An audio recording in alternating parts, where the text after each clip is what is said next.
Surprisingly, over 90% of viewers haven't subscribed yet. If you're enjoying the content, hit that subscribe button. It motivates us to keep creating and helps us never miss an upload. The waiter had just set down the tiny sparkler on the cheesecake when Mara raised her glass. The restaurant glowed the way memory tries to glow. Soft lights, linen that begged you not to spill, a piano player who kept finding the same 3 romantic notes. Our friends leaned in, smiling. My brother filmed on his phone. Even Mara's parents had agreed to sit near each other without turning dinner into a courtroom. 10 years of marriage, 1 plate with 2 forks, and then she said it. Clear voice, steady eyes like she had practiced in a mirror before the valet handed her the ticket. My ex-husband will always have access to me through the kids. Deal with it or leave. The sparkler hissed. The room shrank. I heard the piano land on one last note and stop, as if the player had heard her too. Forks froze. A server coughed somewhere behind me. I looked at Mara and waited for the grin, the kidding, the quick rescue line that would give everyone permission to laugh and move on. She didn't rescue anything. She lifted the glass to her mouth and took a slow sip, watching me over the rim like she was the one evaluating my vows. It wasn't that I disliked Eric. He and Mara had shared a complicated history that ended before I arrived. Our home had rules. Our calendar worked like a train schedule. Our kids knew where they belonged. I had accommodated birthdays, recitals, and those sudden schedule swaps that happen when a kid catches a cold or a coach changes practice. What I had not agreed to, ever, was the idea that our marriage included a permanent window where her past could lean in and whisper at any hour. If access to me meant a text about pickup times, fine. If it meant doors never fully closing, not fine. She knew that. We had discussed it. Late-night quiet voices, promises made. Tonight she rewrote them in front of a room full of witnesses. The first thing I said was nothing at all. I folded my napkin with very careful hands. Mara's mother half rose and then sat again. My brother lowered his phone. The sparkler died, leaving a curl of sugary smoke that held together longer than my patience. I looked at my wife and asked, just once, "Is that truly what you meant to say?" She didn't blink. "Yes. I won't pretend he doesn't exist. We share children. He'll always have a place in my life." She kept her voice even, like a judge reading an instruction to a jury. I won't apologize for it. Something unhooked inside me. We weren't debating logistics. We were redefining marriage as a group activity. I glanced around the table and saw the same thought on several faces. Who says this at an anniversary dinner? The answer, apparently, was my wife. I felt heat behind my eyes, a familiar sting I had trained myself not to show, and then I did the most shocking thing I've ever done. I smiled, gentle, like a blessing I no longer believed in. "Okay. Good luck." Chairs scraped. Someone whispered my name. But I'd already stood, placed my card by the check, and told the server to run it for everything. I thanked everyone for coming, shook hands like a polite stranger, kissed our daughter's forehead, and walked out. It wasn't a storming exit. It was a man leaving a theater when the film's ending turns mean, and you realize the director never liked the audience. Outside, the night air was cooler than it had any right to be in late spring. I could hear laughter spill from other restaurants along the street, unbroken, simple, a background track from a life I might have had. I drove home without music. The house smelled faintly of laundry detergent and the lemon cleaner I always buy even though Mara says the scent is too sharp. I packed a bag in 10 minutes, some clothes, a shaving kit, the folder with our mortgage, insurance, birth certificates. I took down the framed photo from the hallway, the one where we're holding sparklers at the lake on our first summer together, and set it flat in a drawer, face toward the dark. Then I texted my attorney. We had met 3 years earlier during a confusing episode with a business partner. She handled contracts with the care of a surgeon and the sympathy of a careful friend. I didn't send drama. I sent facts. Need to file. Irreconcilable differences. Please start tomorrow morning. She replied with a short, compassionate acknowledgement and asked one question. Are you safe? I answered yes and put the phone down. I slept at a hotel that smelled like new paint and quiet. At dawn, I woke to a pillow crease on my cheek and a notification, documents ready for review. I read every line. I read them twice.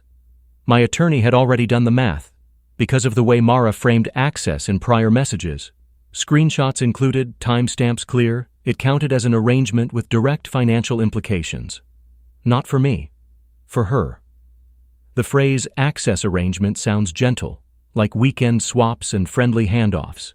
In family law, paired with the right evidence, it reads like support, like calculations, like lines on a spreadsheet that carry weight into years. I drove the kids to school that morning, because routine is a rope you hold when the floor moves.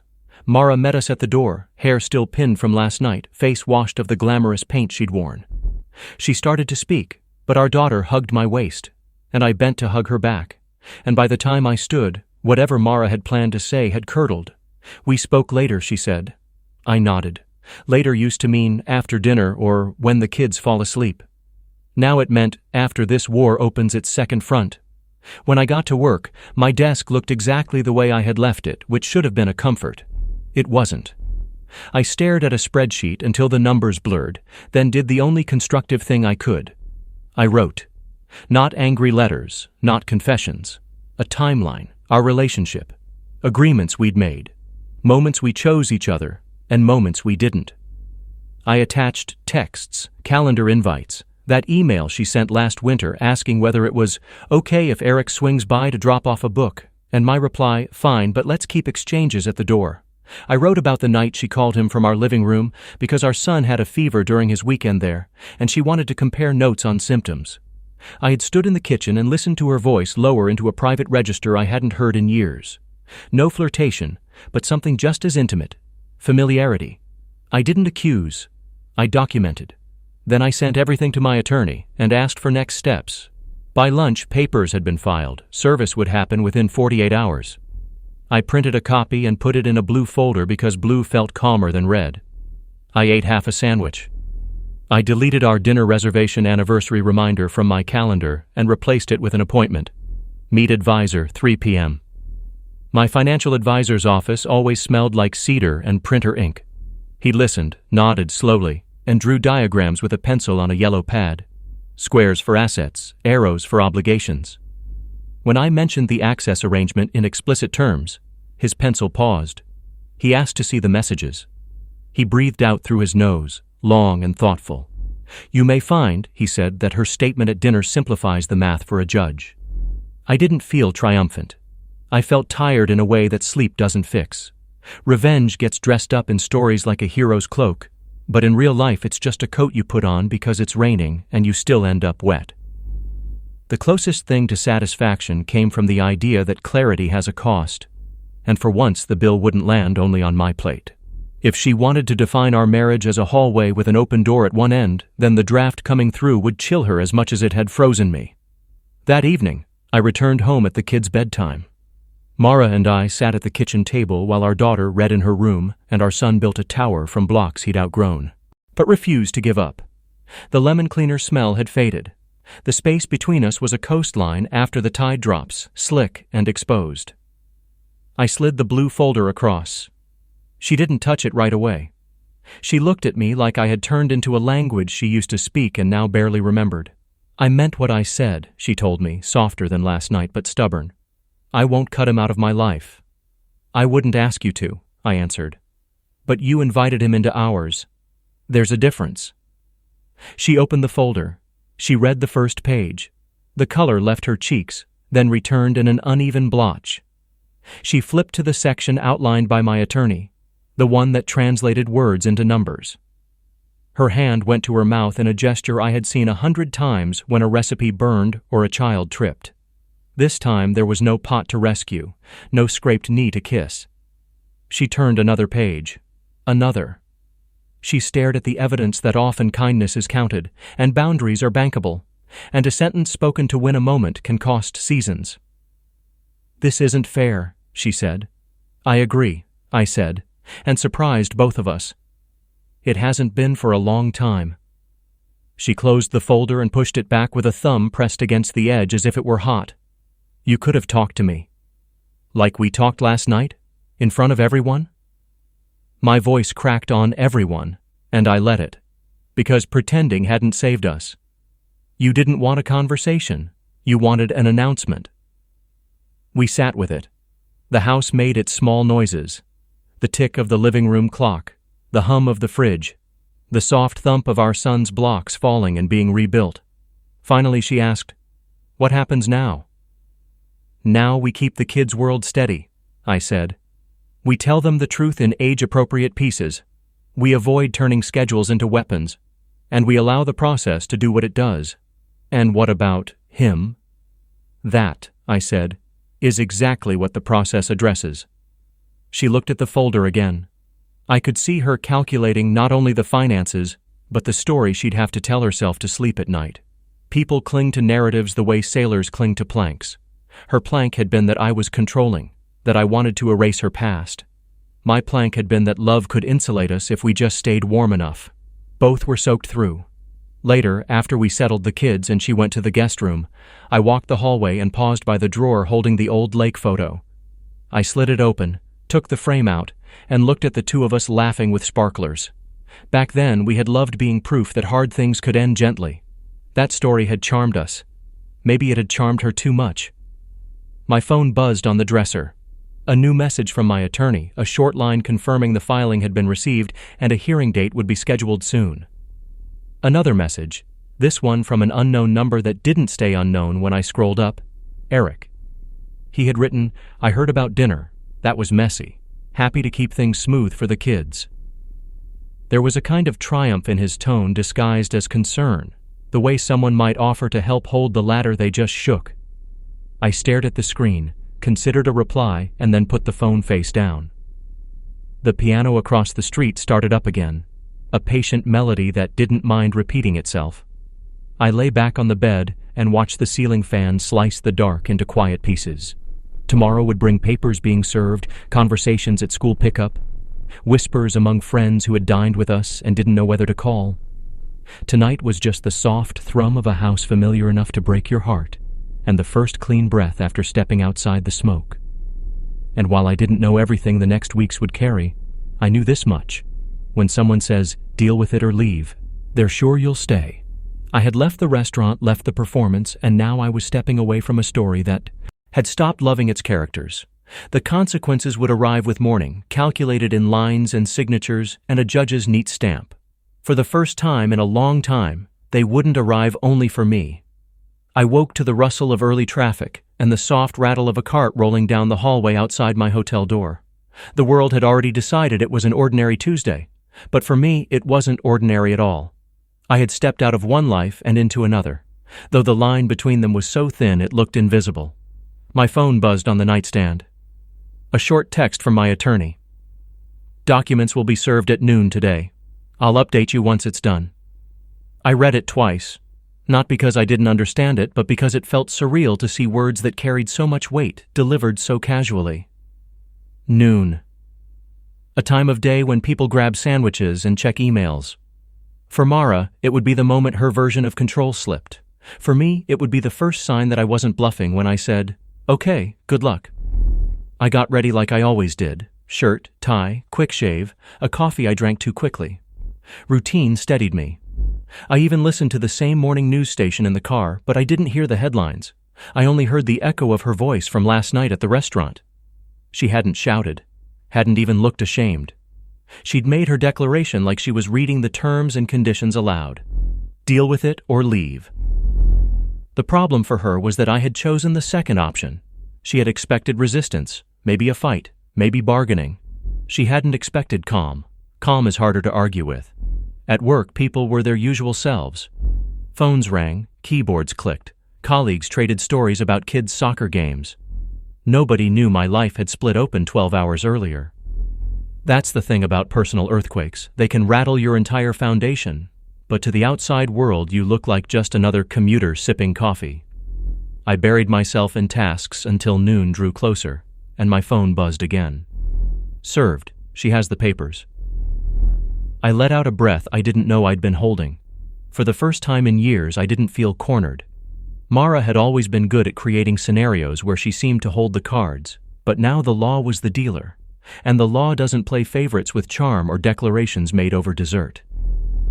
That evening, when I picked up the kids, the air was different. Mara opened the door holding the envelope like it was burning her fingers. Her expression was somewhere between anger and disbelief, like she couldn't decide which to wear. She stepped aside so the kids could run to me. They hugged me tightly, their laughter filling the space. It struck me then, whatever storm Mara and I were about to weather, the kids deserved calm seas. That would be my priority, no matter how rough things got between us. After bedtime, we sat across from each other in the living room. The papers lay on the coffee table between us, unopened. She hadn't read them yet, though I knew she would eventually. She tapped her fingers against her knee, restless. "You didn't even give me a chance," she said finally. I looked at her. "You gave me my chance last night, Mara, in front of everyone, and you made your choice." Her voice cracked a little, though she tried to keep it steady. "You're punishing me." "No," I said. "I'm protecting myself. There's a difference." For a moment, neither of us spoke. The silence was thick. Then she leaned forward, lowering her voice so the kids wouldn't overhear. "Do you realize what this will do to the kids? To me?" I wanted to snap back, to remind her who had drawn the line, who had decided to turn an anniversary into a declaration of loyalty to her ex. But I didn't. Instead, I kept my voice calm. "Do you realize what it's done already? They've seen me sidelined, they've watched us argue, they've noticed the tension you think they don't see. This isn't about punishing anyone, it's about building something stable before it collapses on them." She didn't reply. Instead, she pressed the envelope flat with her palm like she was trying to erase it. Then she stood up and walked out of the room. I stayed behind, listening to the quiet hum of the refrigerator, wondering if she understood that words, once spoken, can't be pulled back like a kite on a string. Days passed, each one carrying its own small battles. Friends who had been at the dinner began reaching out, asking questions in cautious tones. Some said they couldn't believe she'd said it. Others said they'd suspected cracks in our marriage for a while. I kept my responses polite but vague. The less gossip, the better. But I noticed Mara started reaching out too, not to me, but to those same friends. She was crafting her story, painting herself as a woman caught between loyalty to her children and a husband who couldn't handle it. It was clever and dangerous. Perception matters, especially when courts get involved. I countered not with words, but with evidence. My attorney guided me through the process, showing me how to frame years of texts, emails, and calendars as proof that I had been more than cooperative. I hadn't cut Eric out. I had respected boundaries. It was Mara who blurred them. Each screenshot, each message, told the story of someone bending until he finally broke. I didn't embellish. I didn't have to. The facts spoke louder than anger ever could. The first mediation session was scheduled 2 weeks later. I walked into that sterile office with my heart pounding, but my head clear. Mara sat across from me, arms folded, jaw tight. Between us sat a mediator, calm and professional, with a stack of files. The session started with pleasantries, but soon we were knee-deep in discussions of custody schedules, visitation, and yes, finances. That's when it happened. The mediator pulled out the documentation regarding the access arrangement. Mara leaned forward, confused at first. Then she realized what it meant. That her own insistence, spoken loudly and proudly at our anniversary dinner, was now a documented position. And documented positions can affect financial obligations. The look on her face shifted from annoyance to shock. She hadn't expected her words to carry such weight outside that restaurant. She glanced at me then, searching for some sign of hesitation, maybe mercy. I kept my expression steady. I wasn't gloating. I wasn't cruel. I was just resolved. This wasn't about revenge anymore. It was about consequences. Words have weight, and when you use them to redefine a marriage, the scale tips accordingly. That night, after the session, I sat in my car outside the mediator's office, staring at the city lights. I thought about the man I had been at that dinner, unsuspecting, hopeful, ready to celebrate 10 years of marriage. That man was gone. In his place was someone who had learned the hard truth. Sometimes leaving isn't about escape, it's about reclaiming dignity. I drove home and tucked the kids into bed. Our daughter asked if things were going to change. I told her the truth, softened for her age. Some things will change, but one thing never will. How much I love you. She nodded, satisfied, and drifted off to sleep. I sat by her bedside a little longer, watching her breathe, and promised myself I'd give her the stability she deserved, even if Mara and I couldn't give her the picture-perfect family anymore. As I left the room, I passed Mara in the hallway. She looked tired, older than I'd ever seen her. For a brief second, I almost felt sorry for her. Almost. But then I remembered the words she had chosen, the stage she had chosen to speak them on, and the ripple they had sent through our lives. Sympathy has its place, but accountability had to come first. The storm wasn't over. It was only beginning. But for the first time in a long time, I didn't feel powerless inside it. I felt steady. And steady, I knew, was exactly what I needed to win this quiet war. The weeks that followed were like standing in the middle of two weather systems. On one side, calm days with the kids filled with routines, homework, and laughter. On the other side, sharp winds of court dates, mediation, and paperwork. I learned quickly that survival meant focusing on the calm, not the storm. Mara, however, seemed to live in the storm. She fought over small details, questioned agreements we'd already made, and tried to frame herself as the victim of an unfair process. Sometimes she'd glare at me across the table as though I had betrayed her, forgetting entirely that she had been the one who lit the match at our anniversary dinner. The mediator remained neutral, reminding us that the children's stability came first. That became my anchor. I showed up prepared, documents in order, demeanor steady. Judges and mediators can spot anger disguised as reason, so I let my actions speak. Mara's lawyer tried to argue that her words had been taken out of context, that she only meant Eric would remain part of the children's lives. But the texts, the emails, the evidence, all written in her own hand, made that argument collapse. When the financial discussions began, Mara's composure cracked. She had always assumed she would come out ahead, but the calculation showed something else. Her insistence on Eric's role shifted the balance, and the alimony she thought she might receive instead tilted against her. The expression on her face when she realized it was unforgettable. She wasn't ruined, but she had been reminded that choices echo. After one particularly tense session, she confronted me in the parking lot. "You're enjoying this," she accused, her voice low but sharp. I shook my head.